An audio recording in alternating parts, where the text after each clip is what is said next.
Hello everyone, देखिए अब हम करते हैं एग्जाम्पल 2.6 जो कि मिलेगा आपको पेज नंबर 25 पर एनसीईआरटी के। देखो जरा क्या कहता है, बहुत ही सिंपल सा है। कहता है 2 clocks are being tested against a standard clock located in national laboratory at 12 o'clock. मतलब ये क्या कह रहा है, देखो ये तो आपको पता है ना, ये आवर्स होते हैं, ये वाले मिनट्स होते हैं और ये सेकेंड होते हैं। ये लेबोरेटरी में जो है टाइमिंग है ये वाली, ठीक है, नेशनल लेबोरेटरी में, ठीक, नून यानी कि दोपहर के, बाय द स्टैंडर्ड क्लॉक, ठीक है, स्टैंडर्ड क्लॉक सेट है ये हमारी, ठीक। The readings of the 2 clocks are, अब उस टाइम पर हमने क्या किया, जो रीडिंग्स ली, मतलब कहने का ये है कि एक स्टैंडर्ड टाइम ये है हमारा सेट है, ठीक है।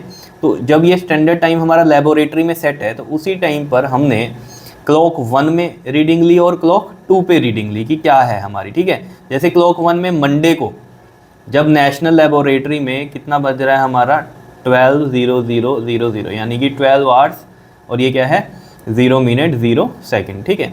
तब उस टाइम पर मंडे को क्लॉक 1 में ये टाइम होता है, ठीक है, 12 hours 0 minute and 05 second. Tuesday को ये टाइम होता है, वेडनेसडे को ये टाइम होता है, थर्सडे को ये, फ्राइडे को ये, इस तरीके से, ठीक है। ऐसे ही क्लॉक 2 में हमने देखा, क्लॉक 2 में तो हमने देखा क्या कि नेशनल लेबोरेटरी में तो ये टाइमिंग है, ठीक है, मंडे को या ट्यूसडे को, वेडनेसडे को, सभी दिन ये टाइमिंग चल रही है नेशनल लेबोरेटरी में। लेकिन जो हमारी क्लॉक 2 है उसमें ये रीडिंग आ रही है, ठीक है, मंडे को भी ट्यूसडे को भी ये इस तरीके से अलग अलग रीडिंग आ रही है। जैसे ये आ रही है हमारी 10 आवर्स 15 मिनट 6 सेकंड यानी कि 10:15 6 सेकंड, यहाँ जैसे था 12:05 सेकंड, इस तरीके से। या फिर इसको देखेंगे 12:01 15 सेकंड, ऐसे, ठीक है। तो यहाँ पर वो आपको क्या कह रहा है if you are doing an experiment, जैसे कि हम बोल रहे हैं यहाँ पर हम एक एक्सपेरिमेंट कर रहे हैं दैट रिक्वायर्स प्रिसीजन टाइम।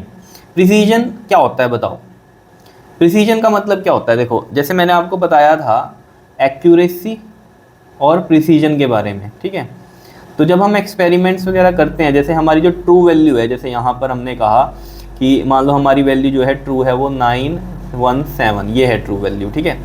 तो जो एक्यूरेसी है, एक्यूरेसी का मतलब क्या होता है कि वो इसके आसपास आ रही है। जैसे हमने कहा ये हमारी 9 जैसे हमने बोल दिया आसपास के हिसाब से, ठीक है, 916 आ रही है, ठीक है, इस तरीके से हमने कहा एक्यूरेसी आ रही है, ठीक, या 15 आ रही है, ऐसे समझ लो, ठीक। अब प्रिसीजन क्या है, प्रिसीजन हमने समझा था क्या होता है, जैसे कि मोर सिग्निफिकेंट यानी कि मोर नंबर्स हो जाएं, डिजिटलाइज्ड हो जाए, जैसे कि 1562, जैसे ये नंबर्स बढ़ गए यहाँ पर, है ना। जैसे मैं यहाँ पर ये चीज़ लगाई ना, आप सिंगल एक पॉइंट समझो, ये एक पॉइंट है, ठीक है, मैं कोई वॉच का एग्जांपल नहीं ले रहा यहाँ पर, नॉर्मल ऐसे एक पॉइंट लगाया हमने ये, ठीक है।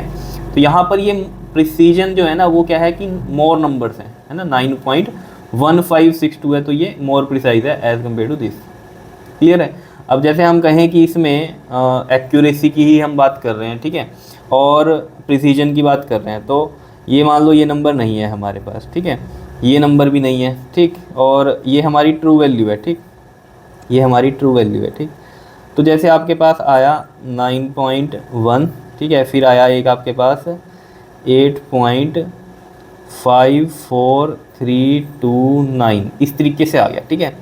तो देखो जो एक्यूरेसी है ना हमारी, वो हम क्या कहेंगे यहाँ पर, एक्यूरेट क्या है हमारा कि जो ट्रू वैल्यू के पास में है, जैसे ये हमारा ट्रू वैल्यू के पास में है, ठीक है।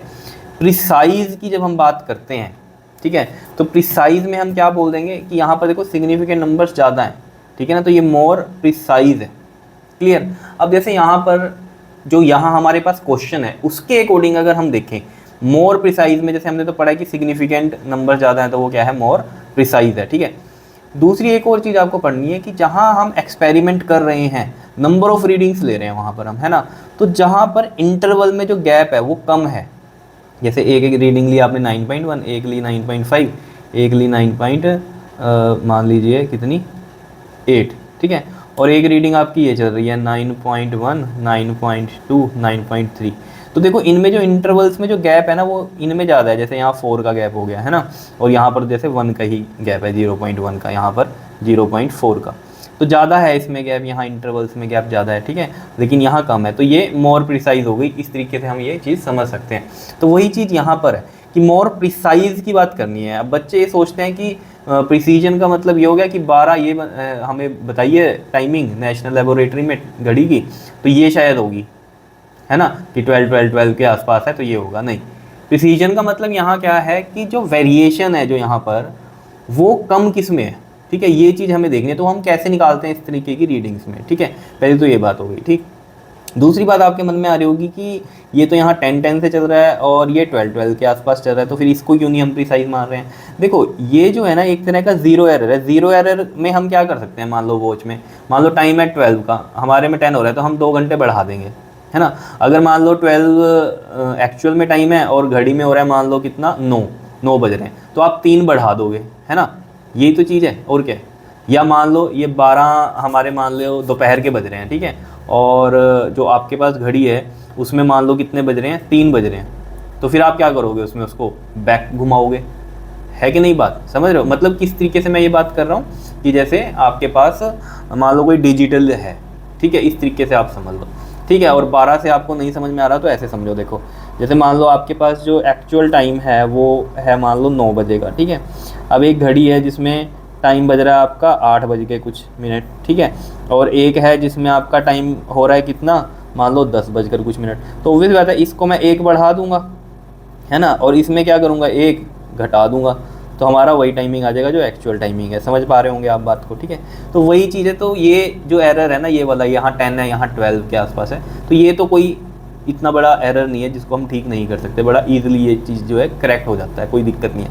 मेन प्रिसीजन का मतलब यहाँ क्या है कि जो गैप है इंटरवल्स में, जो गैप आ रहा है, ठीक है, वो किसमें सबसे कम है, तो वो ज़्यादा प्रिसाइज है।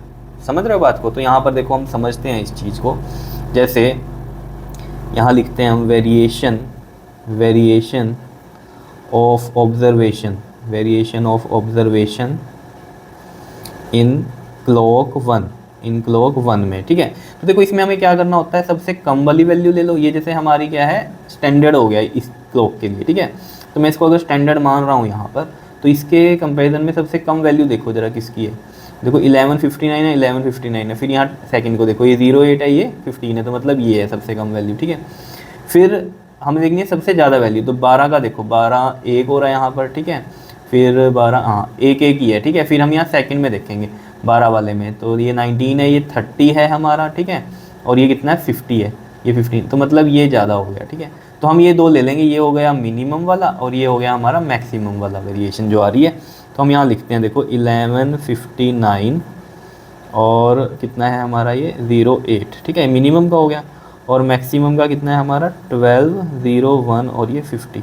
देखो हमें कंपेयर किससे करना है, हमें करना है कंपेयर ये हमारा जो स्टैंडर्ड है, ठीक है ना, इस क्लॉक के हिसाब से हमने ये चीज़ सेट कर दी। तो यहाँ पर देखो इस वाले में ये 12 कब बजेंगे, जब यहाँ पर कितने ऐड हो जाएं सेकंड, 52 सेकंड ऐड हो जाएं, तो ये क्या हो जाएगा 60 हो जाएगा पूरा। देखो ना 11:59:08 है, तो घड़ी में जब 11:60 होंगे ये, तो यानी कि 12 बज गए, 11:60 क्या है मतलब 12 बज गए।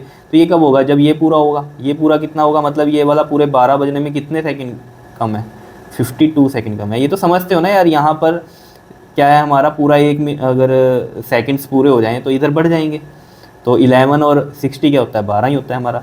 तो हमने देख लिया 60 में से 8 माइनस करो कितना होता है 52 सेकंड होता है। फिर यहाँ पर देखो ये वाले में वेरिएशन कितनी ज़्यादा हो रही है, देखो यहाँ कम थी वो भी मैंने ऐसे ही लिखी है, और यहाँ ज़्यादा हो रही है तब भी मैं ऐसे ही लिखूँगा, क्योंकि मैं तो टोटल वेरिएशन देखना चाह रहा हूँ कि कितनी बन रही है। तो यहाँ देखो यहाँ 1 मिनट ज़्यादा है और 50 सेकंड ज़्यादा है अगर हम यहाँ से देखें तो, ठीक है। तो 1 मिनट यानी कि 60 प्लस में और ये 50 कितना हो गया 110। कंबाइंड करो इनको ज़रा, टोटल वेरिएशन जो होगी वो हमारी कितनी हो जाएगी 110 और 52 कितना हो गया 162 सेकंड की आ रही है क्लॉक 1 में। ऐसे ही हम निकाल लेंगे क्या वेरिएशन ऑफ ऑब्जर्वेशन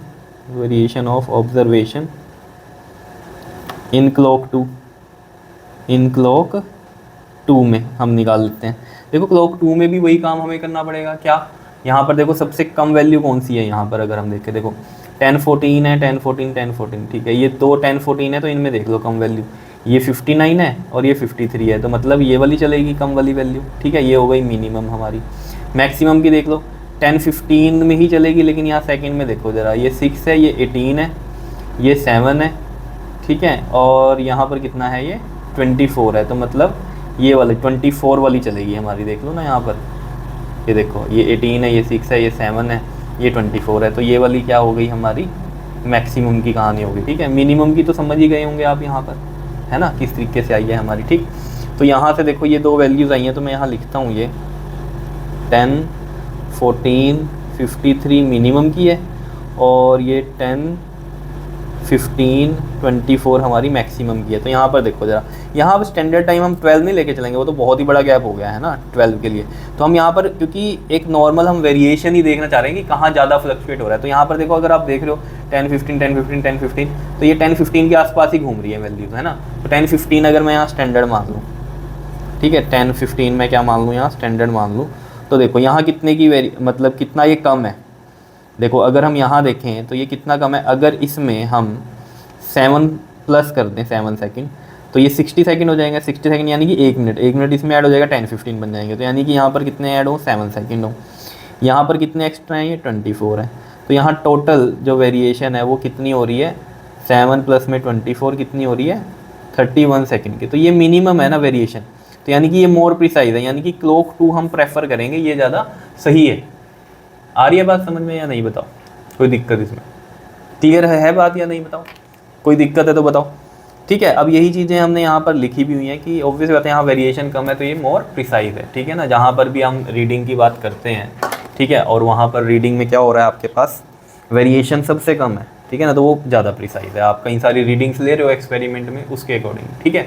तो जैसे यहाँ पर हमने लिख दिया कि the average reading of clock 1 is much closer, obvious जो एवरेज रीडिंग है ये वाली कि 12, 12 है, ठीक है ना, ये ओरिजिनल के आसपास है, ठीक है, क्लोजर है एज़ कम्पेयर टू क्लॉक 2 की अगर हम बात करें standard time, then the average reading of clock 2, ये बात तो सही है। लेकिन हम क्या कह रहे हैं, इसको हम बोलते हैं जीरो एरर। तो ये हम ठीक कर सकते हैं बहुत ही ईजिली, कोई दिक्कत नहीं है। यहाँ 12 है तो ठीक है, कोई नहीं, ये 10 का है ना, इसमें 2 ऐड कर देंगे तो 12 भी आ जाएगा, वो तो हम ईजिली इसको कर सकते हैं, ठीक है ना। तो प्रिसीजन हमें देखना होता है कि वेरिएशन, यहाँ पर वेरिएशन जो है कम किस में, इसमें तो बहुत ज़्यादा वेरिएशन आ रही है, देख लिया हमने 162 सेकंड की हमने देखा हो रहा है, ठीक है। लेकिन दूसरी क्लॉक में क्या है हमारी 31 सेकंड की ही है, तो वो बेटर है हमारे लिए, मोर प्रिसाइज की ही बात करी थी उसने, तो यही होगा। समझ रहे हो इतनी बात। अगर वो यहाँ पर बात करता किसकी, एक्यूरेसी की, ठीक है ना, अगर वो एक्यूरेसी की बात करता तो फिर हम क्या कह देते हैं कि वो 12 को ले लेते हैं, हम ये वाली क्लॉक 1 को ले लेते हैं, क्योंकि वो ट्रू वैल्यू के ज़्यादा पास में है, ठीक है। लेकिन प्रिसाइज की बात करें तो प्रिसाइज में क्या है, हमें वेरिएशन देखनी है सबसे कम किस में है, तो ये इसीलिए लिख रखा है। But clock zero error, clocks जो जीरो एरर है, इज़ नॉट एज सिग्निफिकेंट, या हम बोल दें इंपॉर्टेंट, सिग्निफिकेंट काट ही दो आप, कन्फ्यूज हो गए, ठीक है, एज इम्पोर्टेंट, ठीक है। क्लॉक का जो जीरो एरर है, जो हमने कहा यही कि 12 एक्चुअल का है, लेकिन दूसरी क्लॉक में 10 हो रहा है और पहली में क्या है 12 ही है, ठीक है। तो जो जीरो एरर इसको ही बोलते हैं हम कि हम ऐड अप कर दें या सब्ट्रैक्ट कर दें, ठीक। तो important for the precision work, ठीक है, तो नॉट इम्पॉर्टेंट है, सीधी सी बात है, प्रिसीजन वर्क के लिए जीरो एरर की कोई बात ही नहीं है, because it can be easily corrected, वो हम ईजिली जो है करेक्ट कर सकते हैं, बढ़ा सकते हैं वैल्यू को। क्लियर है इतनी बात, ठीक। Hence the clock 2 is to be preferred, इसलिए हम क्या करेंगे, क्लॉक 2 को प्रेफर्ड करेंगे। और इसके लिए अगर आप देखना चाहोगे तो एक्यूरेसी एंड प्रिसीजन टाइप कर देना, आगे डायनामिक विद्यापीठ लिख देना, तो आपको मिल जाएगा वो टॉपिक जहाँ मैंने समझाया है, ठीक है। वहाँ लेकिन हमने सिग्निफिकेंट फिगर्स के बारे में बताया प्रिसीजन में, लेकिन यहाँ पर आपको ये चीज़ भी समझनी है कि अगर इस तरीके की रीडिंग्स हैं तो जहाँ वेरिएशन कम है वो ज़्यादा प्रिसाइज होती है। आ गया होगा समझ में, बिल्कुल सिंपल है, कर लोगे इसको। ओके जी, थैंक यू।